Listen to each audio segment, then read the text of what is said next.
Hello, beautiful people. I'm going to be reading Pride and Prejudice, Volume 2, Chapter 13. Let's start now. Yeah. If Elizabeth, when Mr. Darcy gave her the letter, did not expect it to contain a renewal of his offers, she had formed no expectation at all of its contents, and such as they were, it may be well supposed how eagerly she went through them, and what a contrariety of emotion they excited.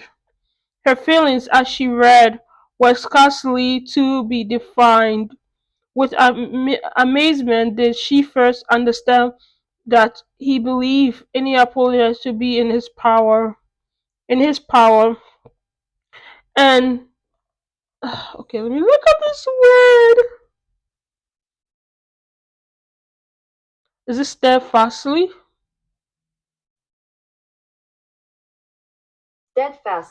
Steadfastly was she persuaded that he could have no explanation to give, which a just sense of shame should not conceal. With a strong prejudice against everything he might say, she began this account of what had happened at Netherfield, and she read with an eagerness which hardly left her power of comprehension, and from impatience of knowing what the next sentence might bring, was incapable of attending to the sense of the one before her eyes. His belief of her sister's insensibility instantly she instantly resolved to be false, and his account of the worst objections to the match made her too angry to have any wish of doing him justice. He expressed no regrets for what he had done, which satisfied her. His style was not penitent, but wait, let me look up this word and another word too. I'm typing. Penitent haughty. Okay, penitent was not penitent, but haughty. It was all pride and insolence. But when the subject was succeeded by his account of Mr. Wickham's, when she read with somewhat clever attention a relation of events which, if true, must overthrow every cherished opinions of his worth, and which bore so alarming in an affinity to his own history of himself, her feelings were yet more acutely painful and more difficult of definition. Astonishment, apprehension, and even horror oppressed her. She wished to discredit it entirely, repeatedly exclaiming, "This must be false! This cannot be! This must be the grossest falsehood!" And when she had gone through the whole letter, though scarcely knowing anything of the last page or two, put it hastily away, protesting that she would not regard it, that she would never look in it again. In this, let me look up this word.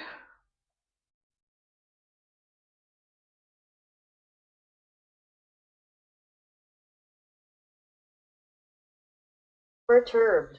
In this perturbed state of mind, with thoughts that could rest on nothing, she walked on, and it will not do in half a minute.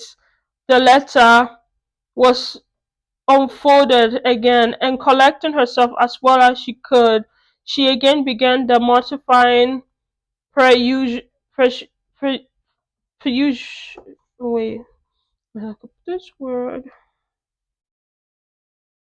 think I've seen. The thing about this, reading this, you see the words that you've heard before in the previous chapters. Yeah, and it's kind of nice. And sometimes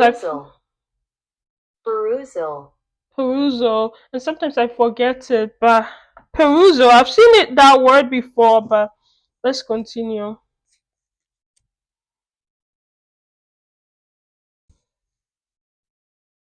Perusal of all that related to Wickham's, and commanded herself so far as to examine the meaning of every sentence. The account of his connection with the Pentley family was exactly what he had related himself, and the kindness of the late Mr. Darcy, though she she had not before known its extent, agree equally well with his own words. So far each other recital confirmed the other. But when she came to the will, the difference was great. What Wickham had said of the living was fresh in her memory, and as she recalled his every word, it was impossible not to feel that there was gross duplicity on one side or each other, and for a few moments, she flattered herself that her wishes uh,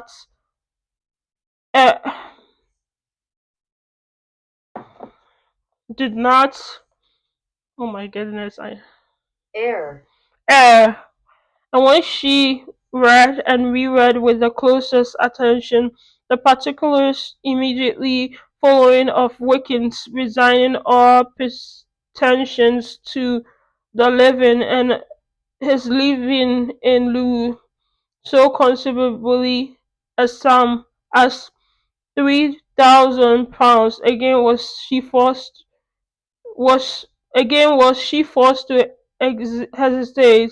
She put down the letter, weighed every circumstance with what she meant to be impartiality, deliberate on the probability of each statement, but with little success. On both sides it was only assertion. Again she read on, but every line proved more clearly that the affair, which she had believed it impossible that any contrivance could so represent as to render Mr. Darcy's conduct in it less than infamous, was capable of a turn which must make him entirely blameless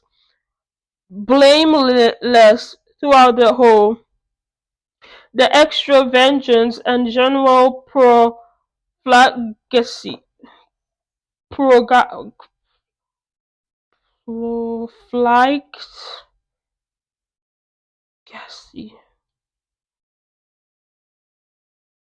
Profligacy. huh?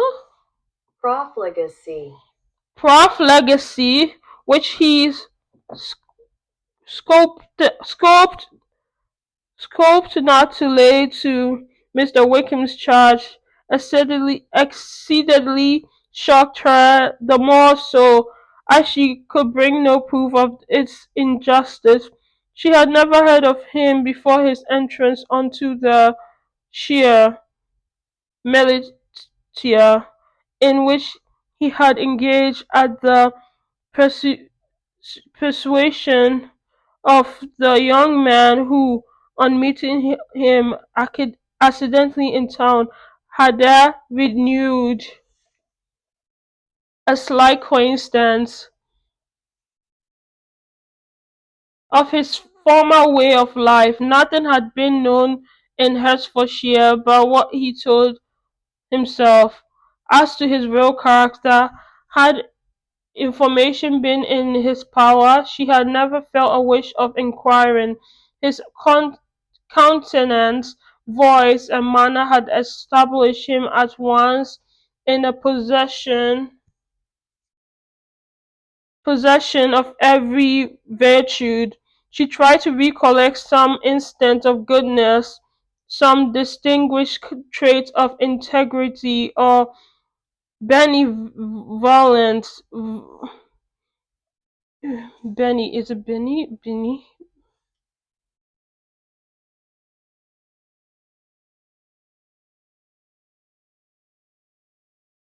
Benevolence. Benevolence. I said benevolence. Benevolence. And that might rescue him from the attacks of Mr. Darcy, or at least by the predominance of virtue, a staunch for those casual errors under which she would endeavour to class what Mr. Darcy had described as the hardness and vice of many years' continuance. But no such recollection befriended her. She could see him instantly before her, in every charm of air and address, but she could remember no more substantial good than the general approbation of the neighbourhood, and the regard which his social powers had gained him in the mess. After pausing on this point a considerable while, she once more continued to read, and at last the story which followed of his designs on Miss Darcy received some confirmation from what had passed between Colonel Fitzwilliam and herself only the morning before, and at last she was referred for the truth of every particular to Colonel Fitzwilliam himself, from whom she had previously received the information of his near concern in all his cousin's affairs, and whose character she had no reason to question. At one time she had almost resolved on applying to him, but the idea was checked by the awkwardness of the application, and at length wholly banished by the conviction of Mr. Darcy would never have hazard has hazard the oh my goodness. Let me look up this word. Hazarded. Hazarded such a proposal if he had not been well assured of his cousin corroboration. She perfectly remembered everything that had passed in conversation between Wickham and herself in their first evening at Mr. Phillips's. Many of his expressions were still fresh in her memory. She was now struck with the impropriety of such communication to a stranger, and wondered it had escaped her before. She saw the delicacy of putting himself forward as he had done, and the inconsistency of his professions with his conduct. She remembered that he had boasted of having no fear of seeing Mr. Darcy, that Mr. Darcy might leave the country, but he should stand his ground, yet he had avoided the Netherfield ball the very next week. She remembered also that till the Netherfield family had quitted the country, he had told his story to no one but herself, and but that after their removal it had been everywhere discussed, that he had then no reserve, no scruples in. Is it scruples? I think it's scruples, but let me see. Sometimes I think I get the words right, but Scruples. scruples, scruples, Scruples. scruples in sinking Mr. Darcy's character, though he had assured her that respect for the father would always prevent his exposing the son. How differently did how differently did everything now appear in which he was concerned. His attention to Miss King were now the coincidence of view solely and hatefully man- century. Century? Oh my goodness, let me look up this word. Mercenary. Mercenary. Sometimes you have to say mercenary and mediocrity, mediocrity, mediocrity, mediocrity of every fortune proved no longer the moderation of his wishes, but his eagerness to grasp at anything. His behavior to herself could now have had no tolerable motive. He had either been deceived with regards to her fortune, or had been gratifying his ven- vanity by encouraging the preference which she believed had most incautiously schooned? Is it schoon? Shown. Oh, shown. Every lingering sorry. Every lingering struggle in his favor grew fainter and fainter.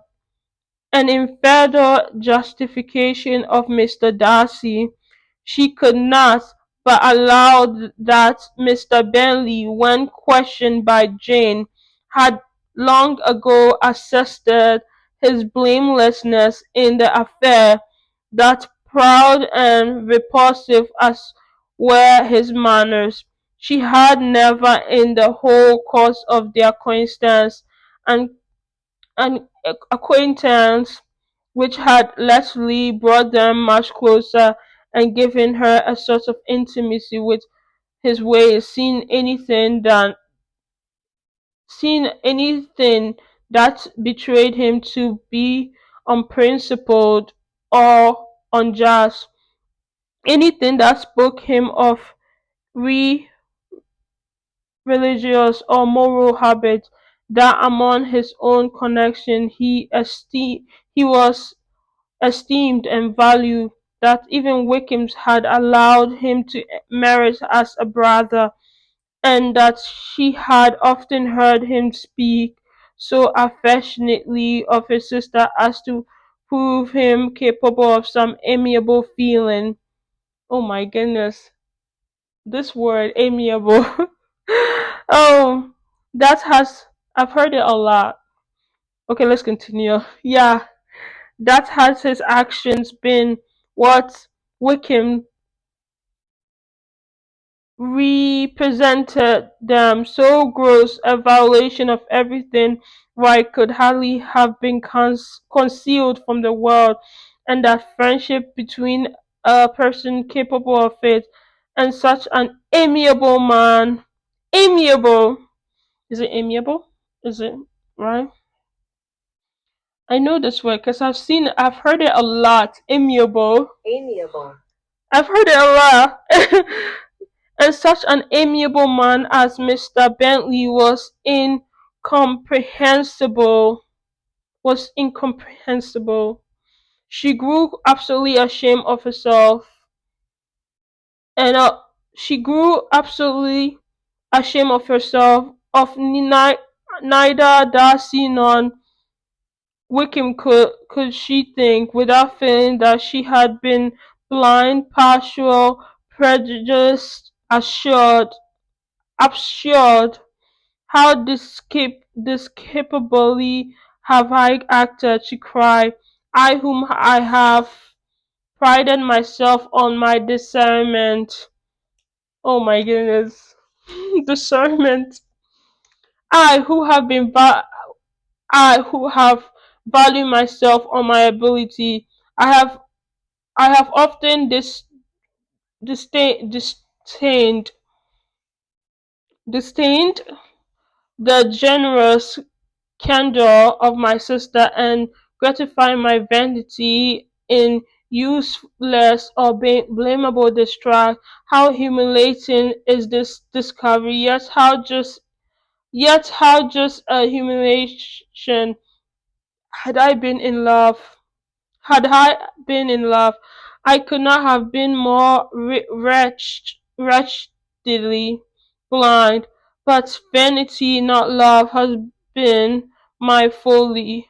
Pleased with the preference of one, and offended by the neglect of the other. On the very beginning of our acquaintance, I have courted prepossession and ignorance driven away when either were concerned. Yeah. Till this moment I never knew myself. From herself to Jane, from Jane to Bentley, her thoughts were in a line which soon brought to her recollection that Mr. Darcy's explanation that had appeared very insignificant, and she read it again. Widely different, widely different was the effect of a sound of prejudice.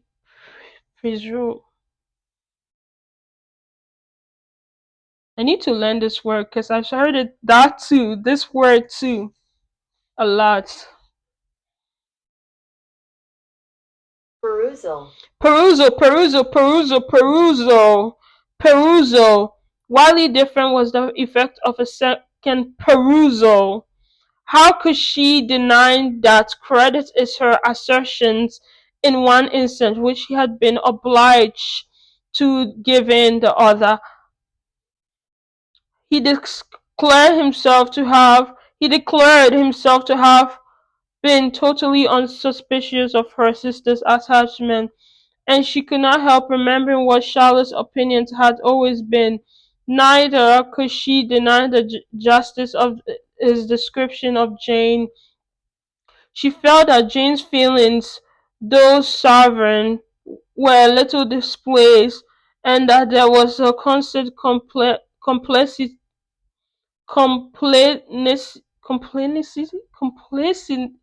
Oh, let me look up this word. I know how to pronounce it, but I forgot. But let me look up this word. Complacency. Complacency. Complacency in her air and manner, not often united with great sensibility.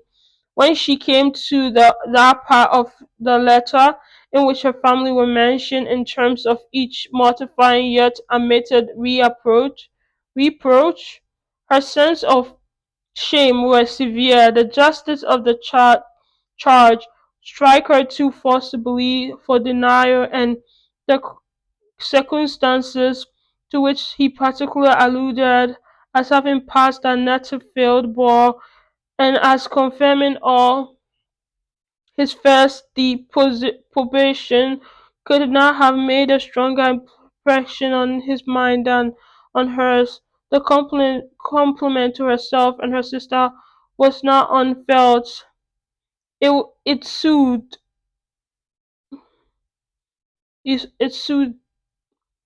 soothed, and it could not console her for the contempt which had been thus self-attracted by the rest of her family, and as she considered that Jane's disappointment had in fact been the work of her nearest relations, and reflected how materially the credit of both must be hurt by such impro- per- let me look up this word.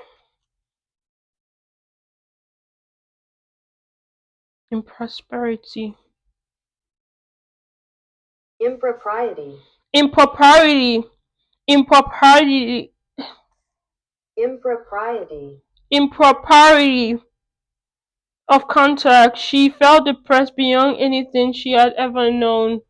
After wandering along the lane for 2 hours, giving away to every variety of thought, reconsidering events, determining possibilities, and reconciling herself as well as she could to a change so sudden and so important, fatigue and a recollection for her long absence made her made her at length return home, and she entered the house with wish of appearing cheerful as usual, and the resolution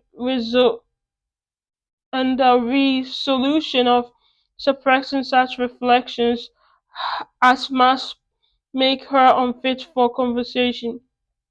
She was immediately told that the two gentlemen from Rosings had each called during her absence, Mr. Darcy only for a few minutes to take leave, but that Colonel Fitzwilliam had been sitting with them at least an hour hoping for her return, and almost resolving to walk after her till she could be found. Elizabeth could but just aff- affect concern in missing him. She really rejoiced at him. Colonel Fitzwilliam was no longer an object. She could only think of her letter. She could only think of her letter. I'm done. I'm so proud of myself for reading this. I'm gonna read the next chapter tomorrow. Yeah, I am. I really love this book. I do. I do. I'm almost done though, but I'm so proud of myself for reading this today. I love this book. And like I'm noticing something like most of the words that sometimes I look up, right? Like it's always like it's the same words she used every like like every chapters, right? She is the same words she uses. So if I learn like the words I see that I don't know, the chapters coming up would like include the words that I looked up. So I have to pronounce it a lot so that it will be in my memory, so that the next time I come back to read it I know what words is it, because she's gonna mention it again. And that's what I'm noticing, and I'm so proud of myself for reading this too. I'm very proud. I'm always gonna tell myself that, because look, I said I was gonna read one chapter a day and I did it. And I'm so proud of myself. And I need to tell myself it needs to be something I tell myself every day, to see that I did something what I said I wanted to do. And I'm proud of myself. Yeah. It has to be yeah. Yeah, I need to tell myself that. I'm proud of myself. Yeah, I am. Okay, thank you. And I hope you guys have a nice day if you watch it to the end. Thank you so much and have a nice day. Bye bye.